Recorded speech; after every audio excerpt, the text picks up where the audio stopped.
Very good morning. Very good morning. Good morning, sir. Very good morning. So today we are moving on to reflex. In the previous class, we have narrated regarding receptor as well as synapse. I had already mentioned what is the importance of knowing about those two things. Very important regarding exam point of view, as well as very commonly asked question in Viva was theory, Viva, as well as in the practical, invariably in the practical. When we are performing, say when you are performing clinical examination of the motor system or reflexes, receptors are being asked and some of the properties of synapses are being asked. So the knowledge of receptor as well as this thing, synapses is almost very important, very crucial. So today we will move on to another important topic, reflex. What is reflex?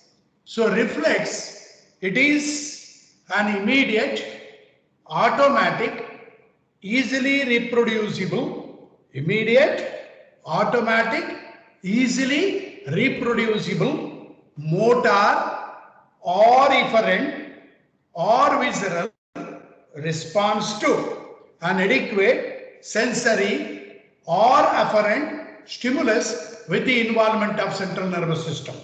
So we have to know the very extraordinary definition. So I expect every child to know about this kind of definition. So it is not like a spontaneous response, not like that. It should be an immediate, it should be an automatic, it should be an easily reproducible motor or efferent or visceral response to an adequate sensory or afferent stimulus with the involvement of central nervous system. It may be the central nervous system or spinal cord, so part of central nervous system. So when we are talking about a reflex, we should be in a position to tell this part. What is this? This is the diagrammatic representation of reflex arc.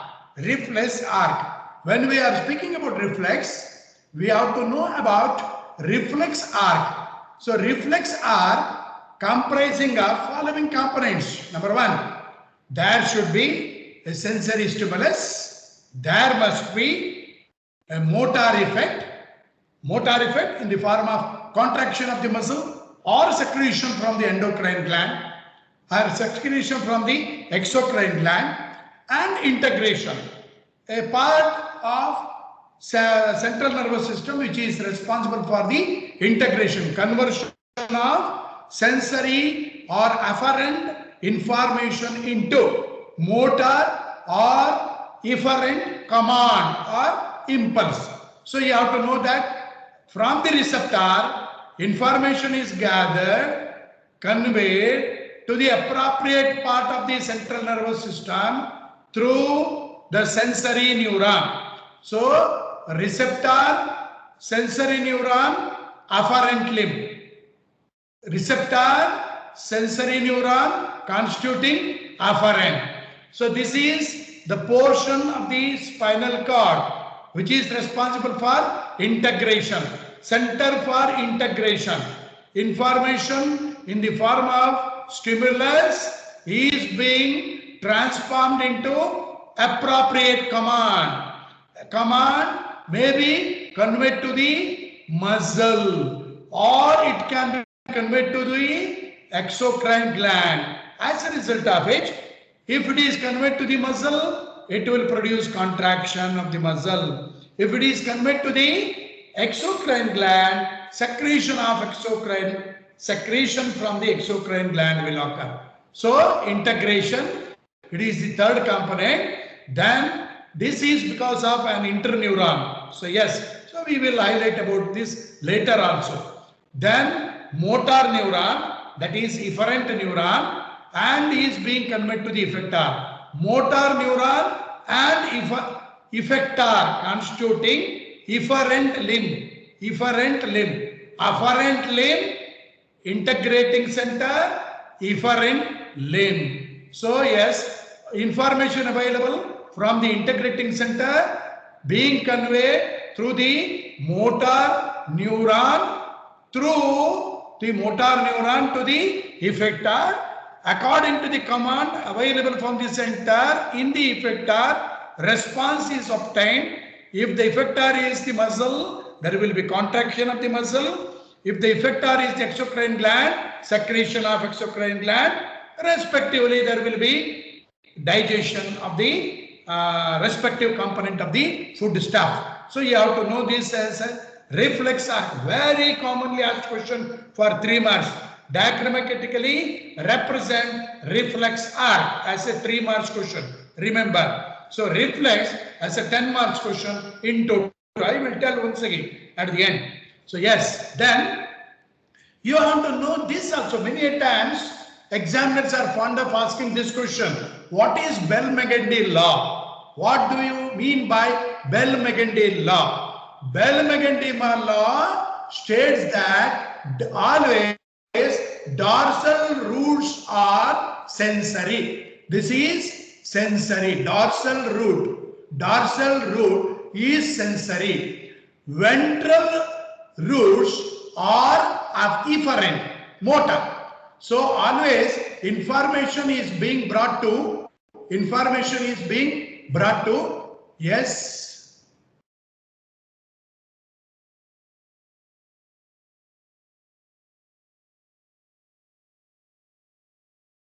Information is conveyed to the appropriate part of the spinal cord by sensory nerves.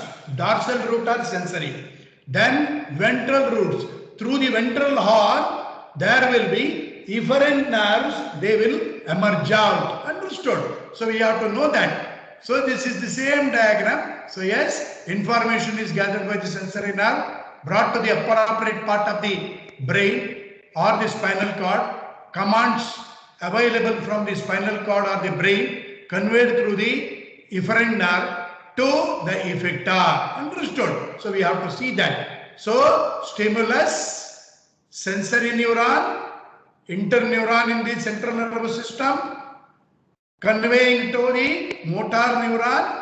From the motor neuron, information conveyed to the muscle. Sensory neuron detects the stimulus. Interneuron can be excitatory or inhibitory, or motor neuron producing muscle contraction or motor response. So remember, so we are going to talk about this thing. So yes, what are spinal reflexes? What are the brainstem reflexes? What are cortical reflexes? So here, when integration is happening between afferent and efferent limbs at segment of spinal cord. So segment of spinal cord, we say that these are the reflexes as spinal reflexes. If integration is occurring somewhere in the brain, yes, they are being referred to as brainstem reflexes. And if integration is occurring at some part of the cerebral cortex, they are being referred to as cortical reflexes. I think by this time you must come across with the spinal reflexes, brainstem reflexes and cortical reflexes. Brainstem reflexes. Already I think you know that sino-aortic reflex, all those things you must have studied. Cortical reflexes regarding your regulation of respiration. I think next week regulation of respiration, Dr. S.M. Patil is going to talk about. How the classification is.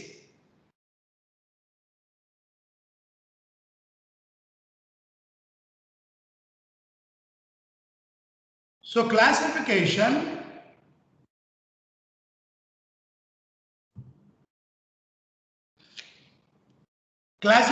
of, are you hearing properly? Yes, sir. Are you hearing properly? Yes, sir. Yes, sir. Yes. How the reflexes can be classified? There are many ways of classifying the reflexes. The first one important way of classifying the reflexes is clinical way of classification. Clinical classification. Number 2, anatomical classification. Number 3, physiological classification. Number 4, yes, monosynaptic and polysynaptic. Number 5, so yes, visceral, superficial, deep, and visceral, like that. We have got. I will highlight about each and everything in detail. So, clinical type of classification under which you will be describing superficial reflexes, deep reflexes, visceral reflexes, pathological reflexes. Superficial reflexes like conjunctival reflex, corneal reflex, palatal reflex, pharyngeal reflex, ciliospinal reflex, abdominal reflex, cremasteric reflex, and plantar reflex. Once again, I will highlight in the practical examination of the motor system. At that particular time, once again, I will highlight this. So yes, conjunctival, corneal, palatal, pharyngeal, ciliospinal, abdominal, cremasteric, and plantar. Then deep reflexes, I will highlight later. Deep reflexes, otherwise called as stretch reflexes, myotatic reflexes, monosynaptic reflexes, tendon reflexes. They are, say, jaw jerk, bicep jerk, triceps jerk, supinator or radial jerk, knee jerk or patellar jerk, ankle jerk. So these are the examples: jaw, biceps, triceps, supinator or radial, knee or patellar, and ankle jerk.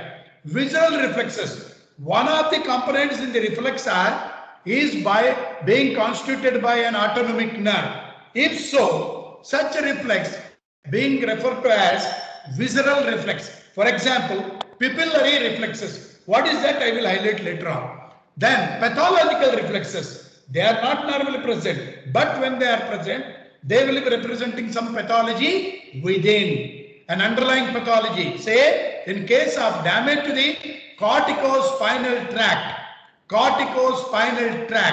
pyramidal tract, you are going to have a presentation in the form of upper motor neuron lesion-like lesion in the individual. Upper motor neuron lesion. What is that? I will tell later. In that, plantar reflex, which is a superficial reflex, wherein you are going to have a flexor response, transforms itself into Babinski's sign, that is extensor reflex. So you are going to apply the stroke here. You are seeing apply the stroke. So the lateral part from the lowest point of the lateral border, you are moving along the lateral border of the sole, moving up to base of the little toe, taking a medial turn up to the base of the great toe. Application is by a blunt object, which is something like pointed end of the handle of the percussion hammer, as a result of which you are getting a response which is normally seen as plantar flexor response. Plantar flexor response. But in case of damage to corticospinal tract, or as a manifestation of your upper motor neuron lesion, you will get the response like great toe moving upwards, then other toes moving in a fan-like manner. So that is called as great toe moving upwards. Upward movement of the great toe, fanning out of other toes, constituting plantar extensor response. Plantar extensor response, which is being said as Babinski's sign positive. Understood? So this much you remember now. No problem. So deep reflexes, superficial reflexes, deep reflexes, visual reflexes, pathological reflexes. Under pathological reflexes, one of the pathological reflex we are going to mention, alteration in the plantar reflex in the form of Babinski's sign. Understood? Then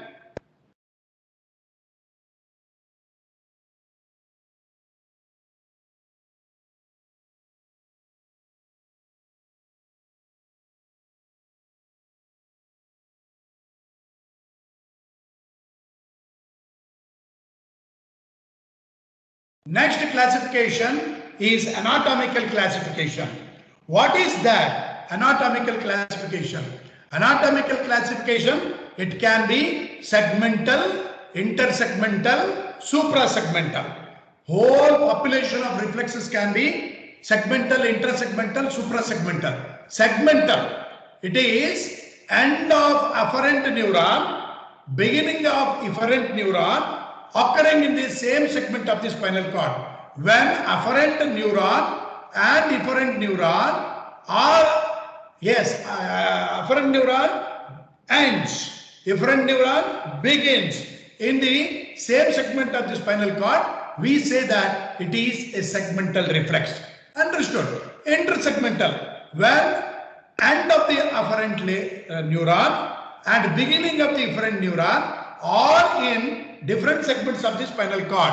When end of the afferent limb and beginning of the efferent limb occur in different segments of the spinal cord. One is in C2, another is in C3. So yes, we say that that is intersegmental. Then suprasegmental. What is suprasegmental? Suprasegmental, wherein integrating part of the reflex is extending from spinal cord to brain. So spinal cord to brain, such is a case wherein you are going to mention it as suprasegmental reflex, when it is controlled higher above the spinal cord. Understood? So yes, this is the way we are going to have, cervical division, thoracic division, lumbar division, sacral division and coccygeal division. What are all the things which are going to happen? So you will understand when you read anatomy also very well at this point of time. So then third variety, physiological classification of reflexes. It can be flexor as well as extensor. Flexor such as withdrawal reflex. What is withdrawal reflex?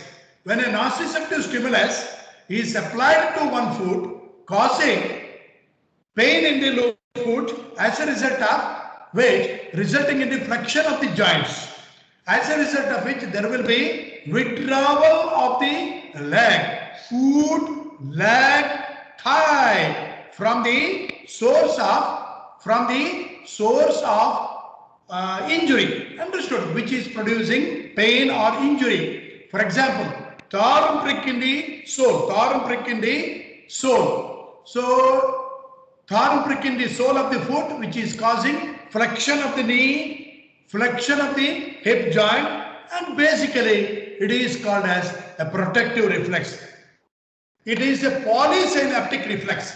So remember, many times we say that this is, many times we ask in the exam, what is the type of the reflex? Flexor reflex. Yes, flexor reflex. It is, for example, withdrawal reflex. It is a polysynaptic reflex. What is that? Later on I will tell. So yes, monosynaptic and polysynaptic. It is polysynaptic reflex. When the individual is stepping onto a thorn, what is happening? Sensory information is conveyed to the appropriate part of the brain. From the brain, information is being brought to the muscles in the thigh. That is the hamstrings muscles in the thigh. As a result of which, you are going to have movement like this. Foot is moved away from the source of the stimulus. There will be flexion of the knee joint. So to occur flexion, there should be contraction of the effector, that is hamstring muscle. As a result of which, what is happening onto the other limb? What is happening onto the other limb? So in the other limb, you are going to have, say, extension.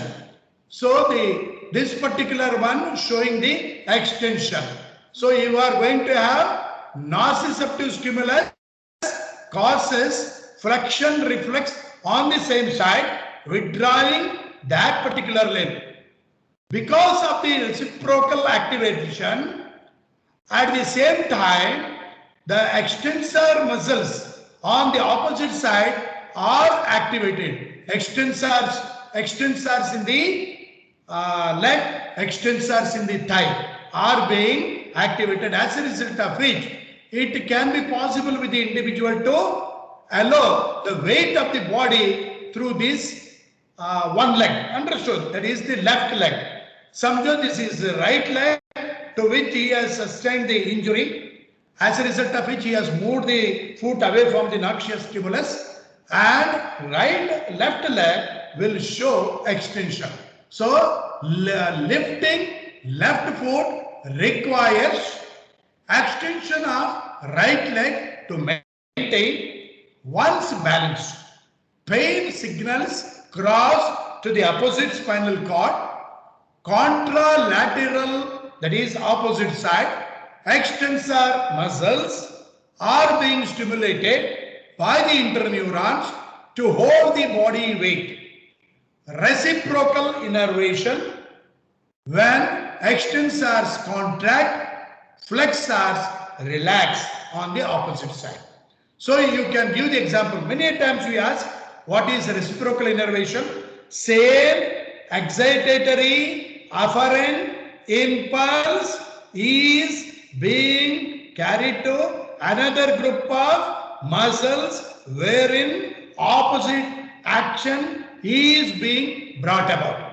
So one group of neurons will have the excitation as excitatory output.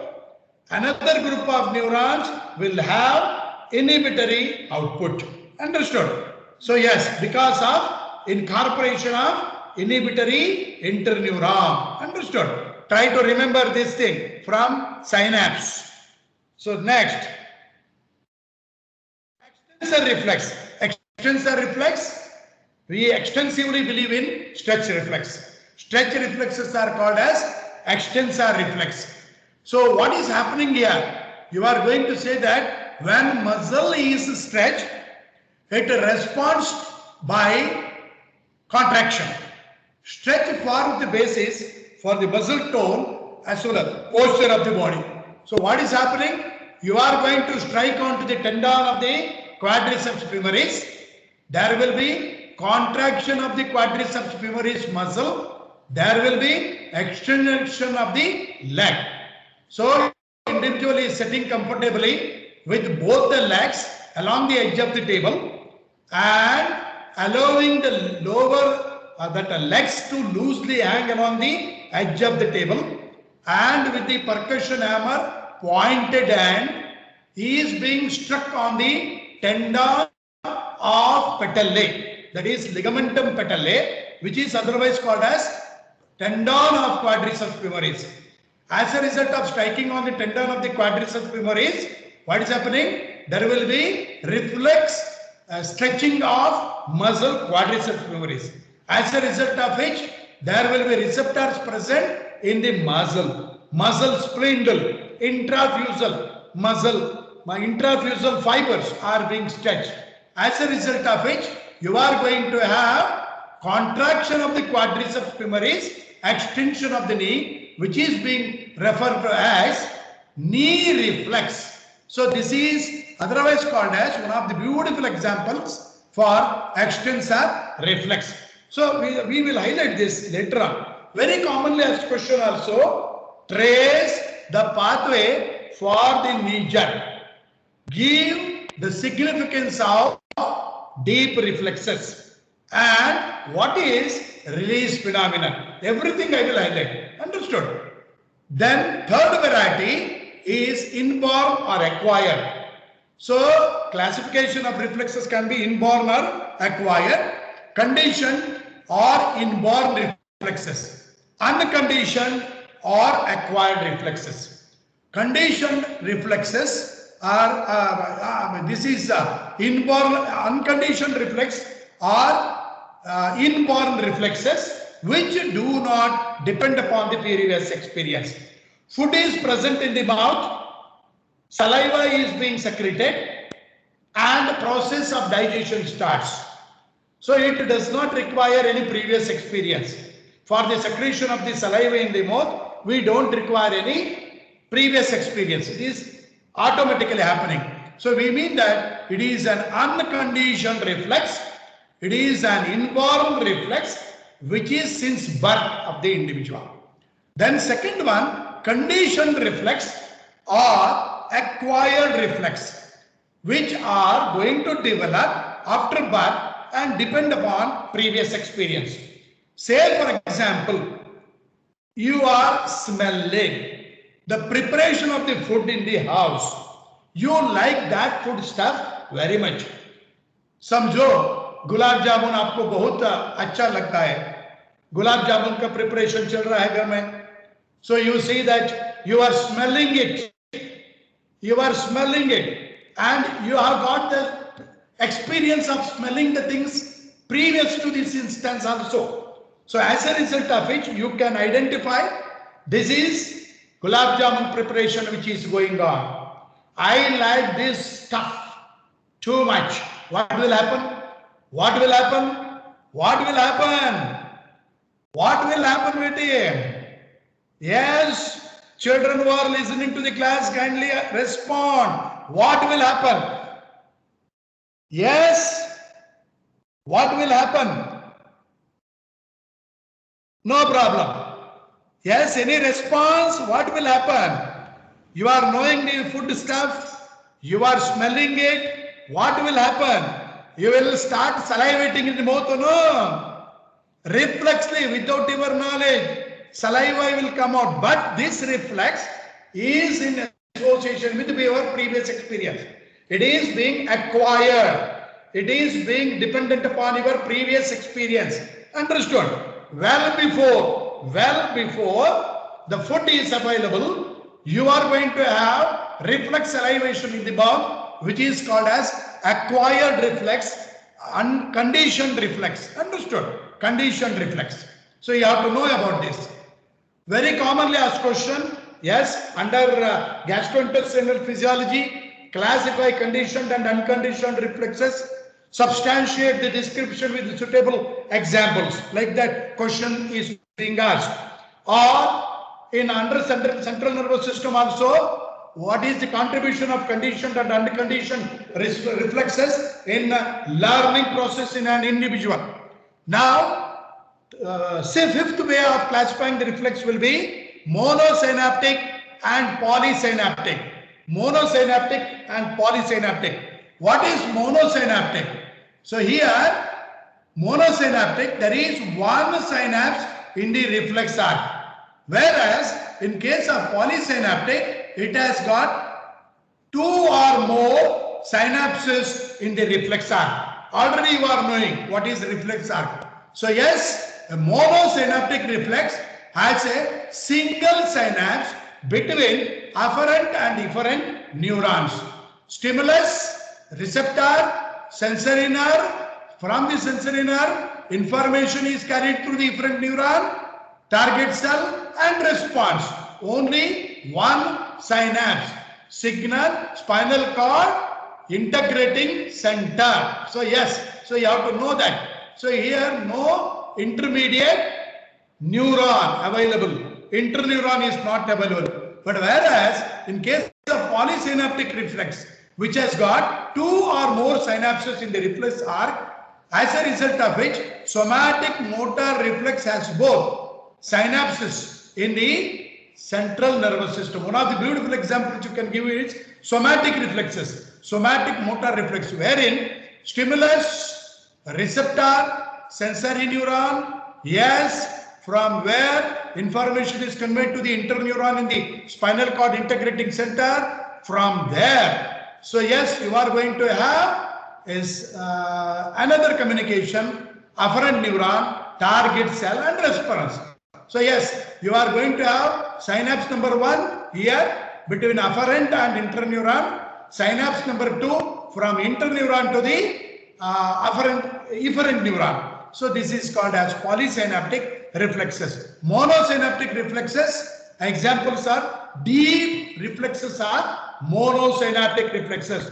Jaw jerk, bicep jerk, tricep jerk, supinator jerk, knee jerk, and ankle jerk. Whereas polysynaptic reflexes, So polysynaptic reflexes, withdrawal reflex, withdrawal reflex, RIGHTING, writing reflex, correction of the body posture. Understood? They are being referred to as polysynaptic reflexes. So you know the consolidated report, monosynaptic, polysynaptic, then a clinical classification, anatomical classification, physiological classification, and inborn or after birth.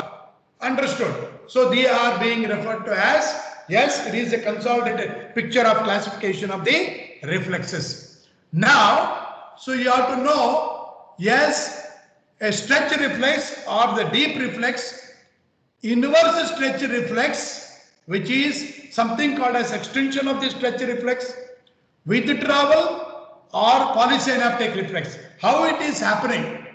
So from the muscle spindle, that is a stretch reflex, that is monosynaptic reflex and the deep reflex, wherein you are going to have agonistic muscle showing the excitatory response, antagonistic muscle showing the opposite reaction, that is relaxation.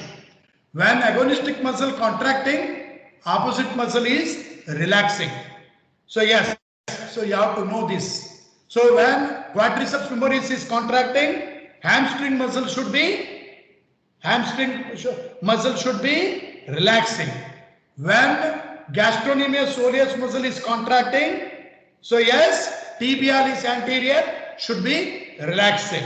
When biceps is contracting, triceps should relax. When triceps is contracting, biceps should relax. So then second variety, tendon organ. From the tendon organ, wherein it is going to cause agonistic muscle to have the inhibitory influence, antagonistic muscle to have excitatory influence. When the tendon organ is being stimulated, you are going to see that agonistic muscle will show the inhibitory influence and antagonistic muscle will exhibit excitatory influence. Whereas withdrawal reflex, this is inverse stretch reflex. So yes, what is happening? Inverse stretch reflex this is the tendon organ wherein agonistic muscle will not show the contraction, inhibition. Antagonistic muscle will show the contraction. Understood? That is called as inverse stretch reflex. When you are going to have more stretch, relaxation of the concerned muscle and contraction of the opposite muscle. Understood? Then withdrawal or the cross extensor reflex, that is C, pain receptor brought to the information is brought to the interneuron pool in the reverberating circuit. What is that? Later on we will discuss. There will be withdrawal reflex. We have already mentioned the foot is accidentally placed on the thorn, that is pricking, producing the pain, as a result of which individual is withdrawing the foot. There will be withdrawal, contraction of the muscle at the knee joint, as a result of which knee is flexed, quadriceps femoris, that hamstring muscle is contracted, as a result of which you are going to have the knee is flexed, hip joint is also flexed. But what is happening on the opposite limb? You are going to have the contraction in the opposite group of muscles, contraction of the flexor group of muscles. What are going to happen? So in the case of opposite leg, contralateral group of muscles showing the inhibitory influence. Opposite side, it is being exhibited. So you are going to have contralateral flexors, means opposite leg. So quadriceps femoris is going to show the contraction, hamstring muscles is going to show the relaxation, as a result of which extension of the knee joint. He can place the opposite limb through the foot very comfortably. So that is called as withdrawal reflex, a protective reflex. What are the properties of the reflex? Adequate stimulus, delay, fatigue, summation, occlusion, subliminal fringe, facilitation, recruitment, habituation and sensitization, fractionation, irradiation, after discharge, final common pathway. Very commonly asked question, what are all the properties of the reflex? So these are the properties. Majority of them are being covered in the synapse also. Yes. So what is adequate stimulus? A particular stimulus for a particular reflex is needed.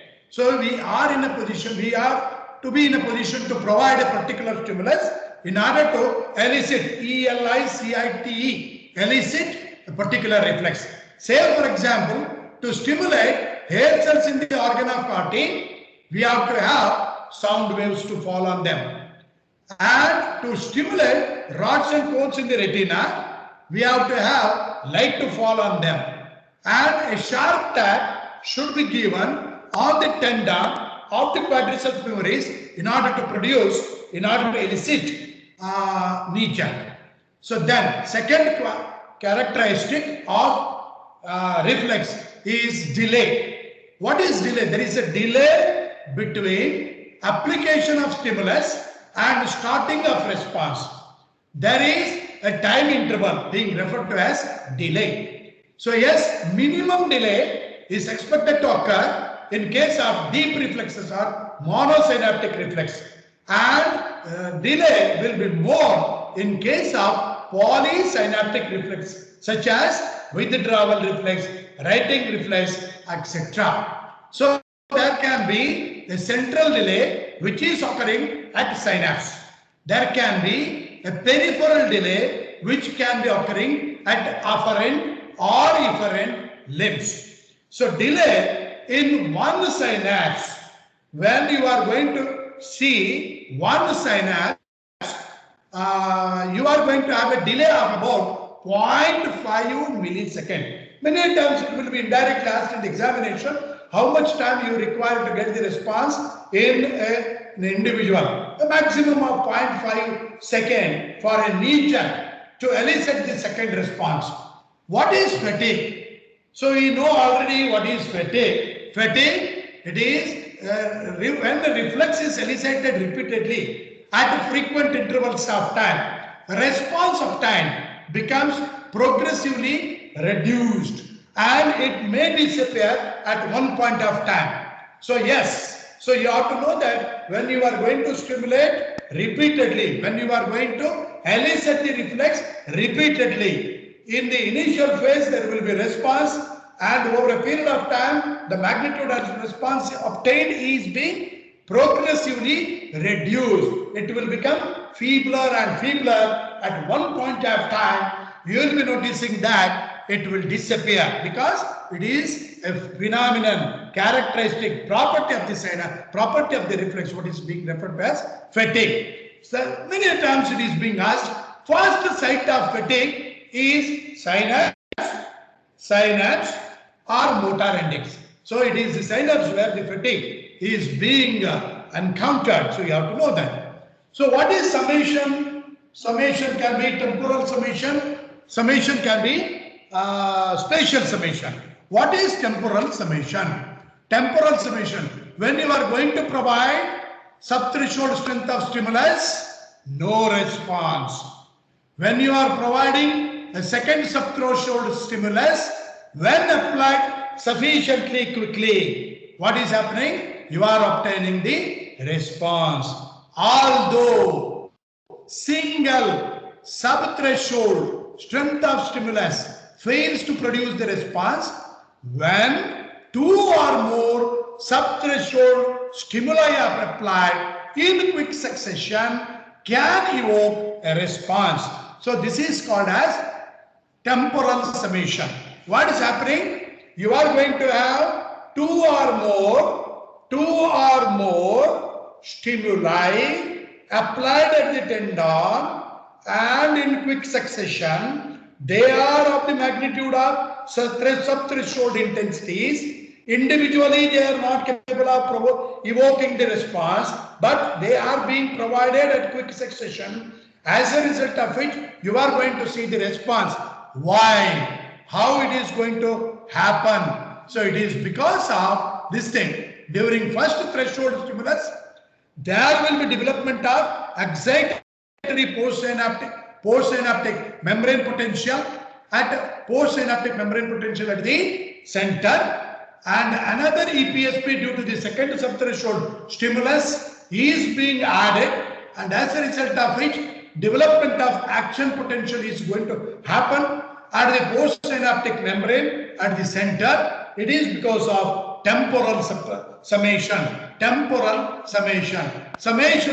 two EPSPs, best explained by Achilles.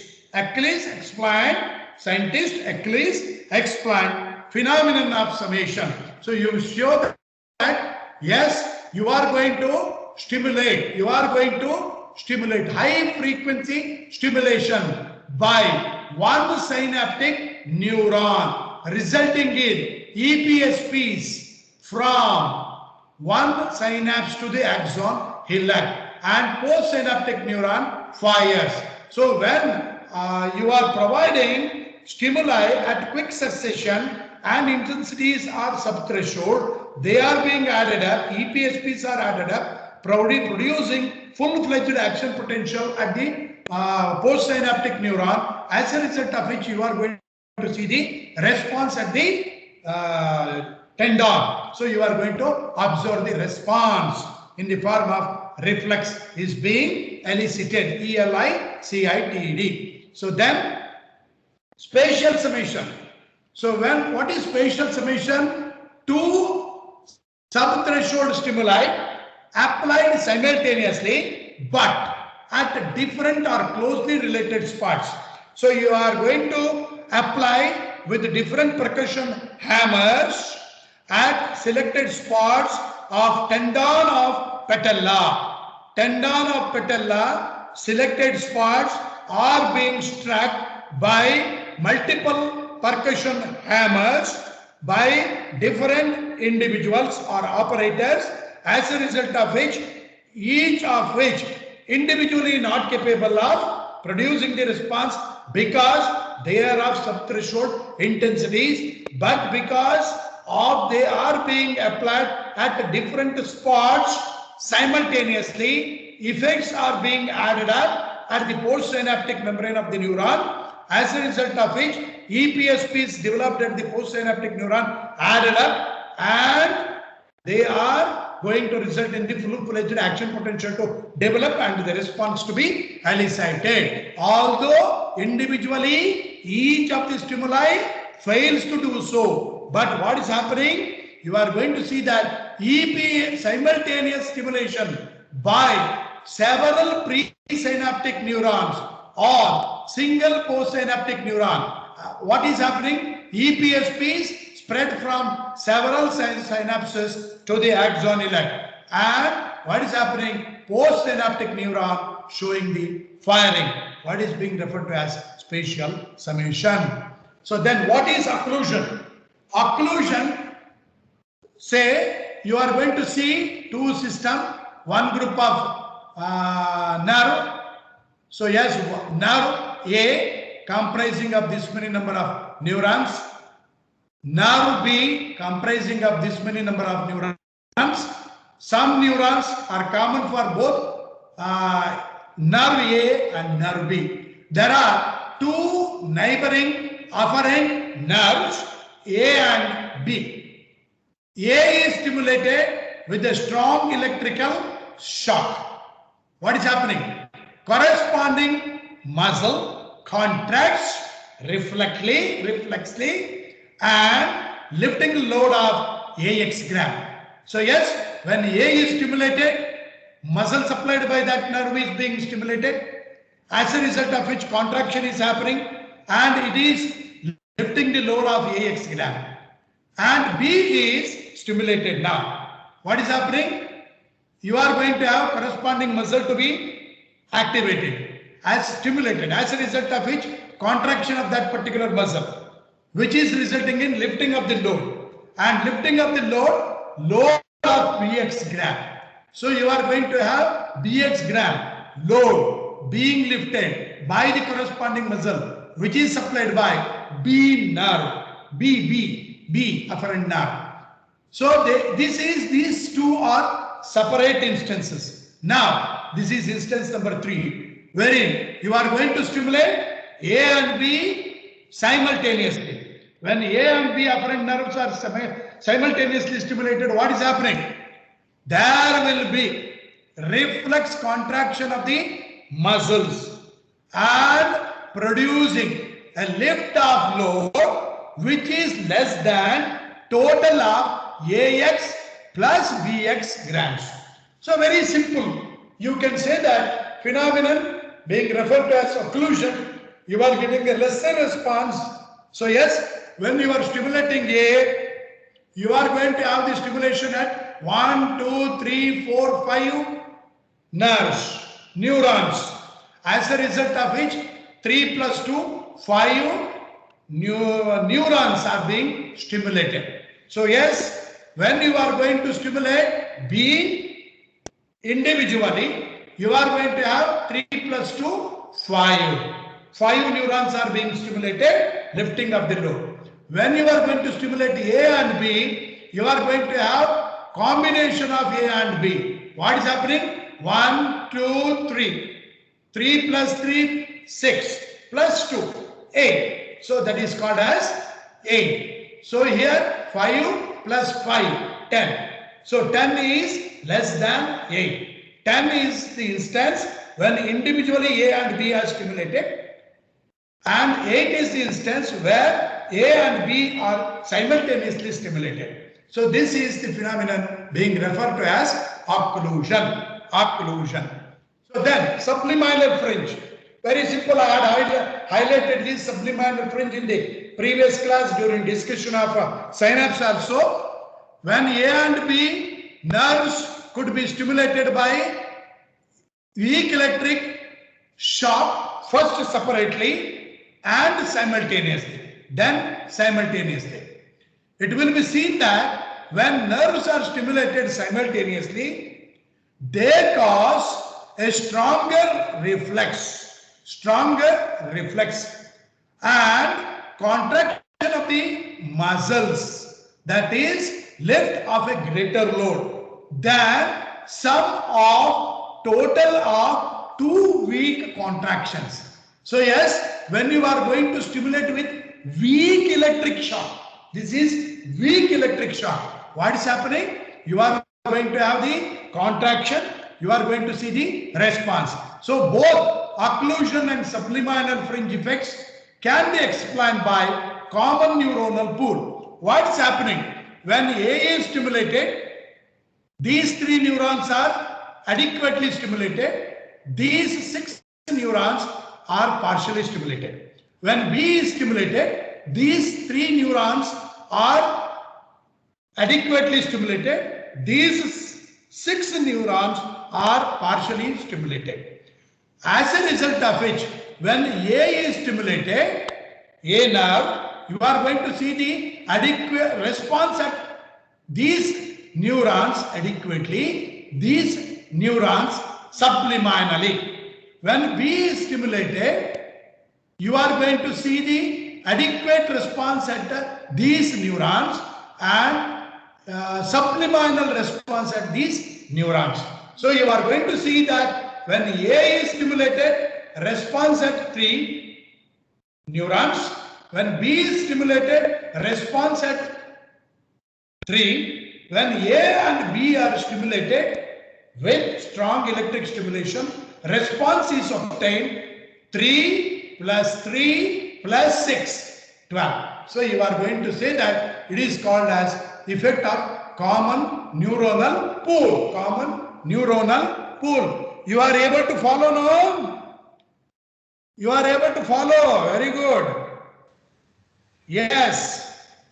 Then each afferent nerve are entering the spinal cord, exciting 2 groups of neurons.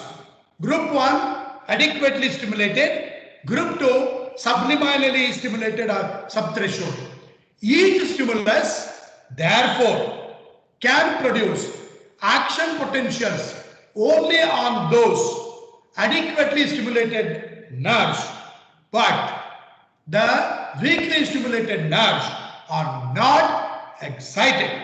Neurons of group 2 can be stimulated by another nerve. This group of neurons form common neuronal pool. What is being referred to as, some are overlapping, some others are overlapped. Understood? So we have to know this. This as a basic principle. One group adequately stimulated, already mentioned. Another group subliminally stimulated. So when a weak stimulus is applied separately, neurons of common pool is not stimulated sufficiently to produce the action potential. But when two simultaneously applied stimuli are available, EPSPs combine and producing firing of the common neuronal pool. On the other hand, strong stimulus applied separately, neurons of common neuronal pool are sufficiently stimulated to produce action potentials. Two strong stimuli when applied concomitantly firing less number of neurons than the number when strong individual stimuli are applied separately and added together. So you have to know about this phenomenon of subliminal firing, more response, occlusion, less response. So we have already mentioned all these things. Then this can be, sometimes we ask this, what is central excitatory state? This term was introduced by S.S. Sherrington, and subthreshold stimulus rises the excitatory state at the spinal cord segment even with the subsequent weak stimulus. A full-fledged contraction is possible. What is being referred to as central excitatory state now as common neuronal pool. Now, other properties like facilitation. Reflex elicited several times. Initially, reflex response is more. When you are stimulating repeatedly, you are going to see in the initial phase of the stimulation, response obtained is more. It is because of facilitation. Synaptic, we know synaptic facilitation. In the same way, facilitation. Then what is recruitment? So recruitment, recruitment during elicitation of reflection, if sensory stimulus is repeated, made more stronger, there will be increase in the obtained response due to recruitment of more and more number different units through interneurons. When you are going to elicit the reflex, when it is repeated, or you are going to apply more stronger stimulus, there will be response obtained which will be more and more because of involvement of more and more number of units through the interneurons. So response is more. Fractionation, it is less response. What is that? Reflex response obtained by stimulating the nerve is less than response obtained by direct stimulation of the effector, that is the muscle. So response obtained by stimulating the sensory nerve is less than response obtained by direct stimulation of the effector. When you are stimulating the muscle directly by any means, response obtained is more than if you are going to stimulate the nerve, afferent nerve which is supplying to it. Understood? Because part of motor neurons of the effectors are normally stimulated through sensory nerves of reflex arm. Then what is irradiation? Another property. Irradiation, sometimes stimulus applied spreads, that is radiates to involve more and more number of neurons through collaterals. So you are going to have, when the stimulus is applied, sometimes it involves more and more number of neurons, as a result of which you are going to have more response being obtained. That is called as through collaterals. Then another property, habituation, sensitization. So try to remember, recall your memory regarding synapse. There also I had mentioned habituation, sensitization, potentiation. Here habituation. What is habituation? This can be demonstrated very nicely in case of sea snails. So in case of sea snails, when a non-injurious stimulus is applied over the selected part of the body of the animal, what is happening? Snail shows withdrawal reflex. So when you are going to apply the stimulus over the hind limbs of the snails, what will happen? It will withdraw the hind limbs into the shell of the snail. So this is a protective phenomenon, habituation. If stimulation is continued, what is going to happen? There will not be any response. So intensity of response declines, and at one point of time, no response. That is called as habituation. Understood? Then sensitization, same way. I used to tell the example, habituation. You are habituated for so many things. You are sensitized for so many things. Understood? When an injurious stimulus, underline this, when an injurious stimulus is applied on the selected part, that is head part of the snail, what will happen? There will be withdrawal of the body. Withdrawal response is being seen. So, but now, if injurious stimulus is continued, there will be intensification of the response because of sensitization. Response obtained is being intensified. It is because of sensitization, property called as sensitization. What is after discharge? After the reflex is elicited, response persists for some time. It is because of delay pathway or reverberatory pathways, or it is because of reverberation of the impulse. Normally, this reverberation is being inhibited by the influence of higher levels of central nervous system. So you are going to have the information which is being carried and is conveyed through different groups of neurons and being brought to the afferent neuron. So here what is happening? This particular neuron bears axon collateral.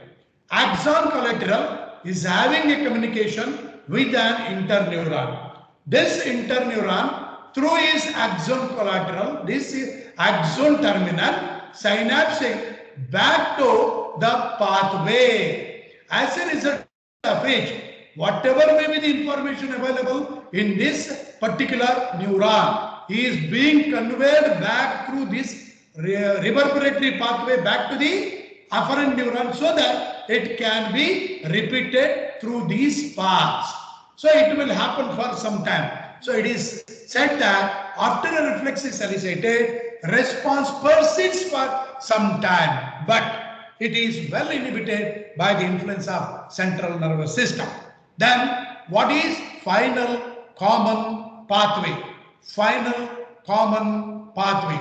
So for a reflex action to occur, all the afferent impulses converge on lower motor neuron. So lower motor neuron. So lower motor neuron, it is from the spinal cord to the muscle. Upper motor neuron from the cerebral cortex to the spinal cord. Upper motor neuron. Total motor neuron. Totally motor neuron comprising of two divisions. Upper motor and lower motor. Cerebral cortex to the spinal cord, upper motor. Cerebral cortex to spinal cord to the effector muscle, that is lower motor. So that lower motor neuron representing final common path for all sorts of actions of central nervous system.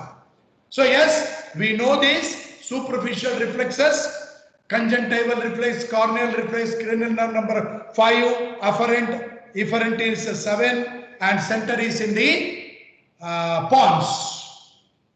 Then palatal and pharyngeal reflexes, afferent is the 9th cranial nerve, efferent is the 10th cranial nerve, center is in medulla oblongata. So then plantar reflex, yes, center is in L5, S1, S2, and it is showing the integrity of the corticospinal tract. So we have mentioned alteration, that is called as pathologic Babinski's sign. Then abdominal reflex, that will be in the case of epigastric region T7 to T9, umbilical region T10, hypogastric region T11 to T12, once again representing corticospinal tract. Then cremasteric reflex, center is in L1, case of male individual, and cremasteric reflex, it is also representing the integrity of corticospinal tract. So then deep or tendon or monosynaptic, myotatic reflexes like jaw jerk, it is unpaired, afferent and efferent is the 5th cranial nerve. Then biceps, afferent and efferent is the musculocutaneous nerve, center is in C5, C6.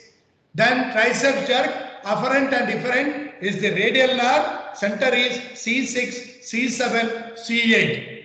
Then supinator or radial jerk, afferent and efferent is the radial nerve, center is C5, C6. Then knee jerk or the patellar jerk, afferent and efferent is the femoral nerve, center is L2, L3, L4. Ankle jerk, it is L5, S1, S2. Understood? So you have to know about this. Then significance of deep reflexes. Why you have to perform elicitation of deep reflexes? If a tendon reflex is lost, it is lower motor neuron lesion at the level of the center of the jerk.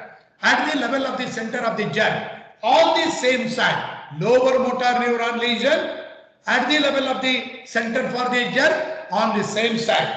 If the jerk is exaggerated, upper motor neuron lesion above the level of the center, opposite side is the lesion. It is exaggerated, upper motor neuron lesion above the level of the center, present on the opposite side. So I was telling you something called as release phenomenon.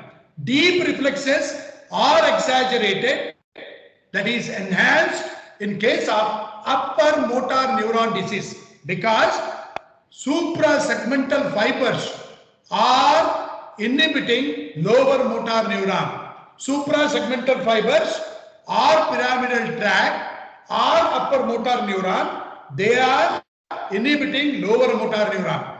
When there is a damage to the suprasegmental fibers or the pyramidal tract or the upper motor neuron, there is release of this inhibitory influence onto the lower motor neuron, as a result of which the inhibitory control of upper motor neuron is being withdrawn. Lower motor neuron becomes uninhibited, so that in case of upper motor neuron disease, there is release phenomenon. The release phenomenon. Then organic reflexes are already mentioned. Visceral reflexes, one of the reflex arc should be constituted by the autonomic nerve. Then why you want to know about the reflex? Because of they are important for the maintenance of the homeostasis, regulation of the blood pressure, regulation of heart rate, regulation of the digestive activities, autonomic reflexes. Then automatic actions are regulated, balance or posture are being maintained. Reflex are responsible for maintain or associated with controlled movements of the eye bone. Understood? Why you want to examine the reflex? Yes, or use of stretch reflex. You want to have maintenance of tone. What is tone? You are going to have the tone. You know that partial state of contraction of the muscle at rest. Partial state of contraction of the muscle at rest, which is represented as tone. For the maintenance of the tone, we have to have a properly activated stretch reflex. Then maintenance of posture, position of the whole body at rest. Position of the whole body at rest, you have to have the maintenance of the posture. Control of voluntary movements. All the voluntary movements are being controlled. They are being mediated through the stretch reflex. Understood? So I was telling you what is upper motor neuron and lower motor neuron. Upper motor neuron from the cerebral cortex to the spinal cord. Lower motor neuron from the spinal cord to the muscles. What is happening in the upper motor neuron region? There will be paralysis affecting the movements than muscles. Wasting is not present. Tone is increased, that is hypertonia. Clasp knife effect is seen.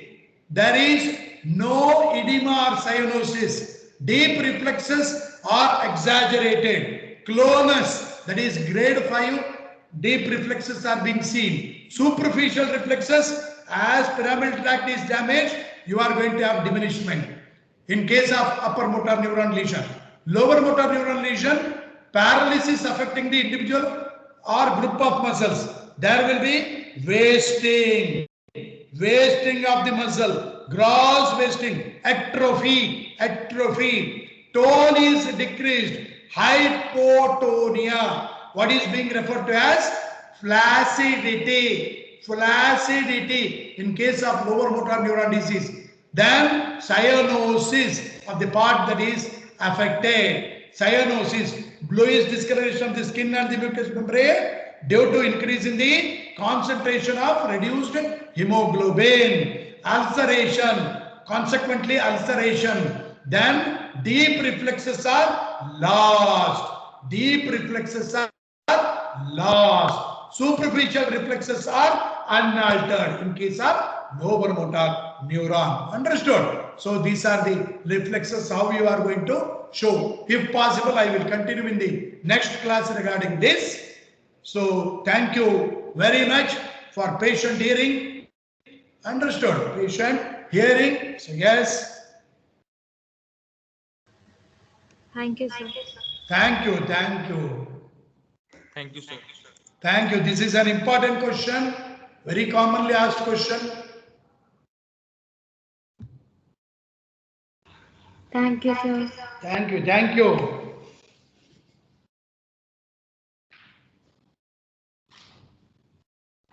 More?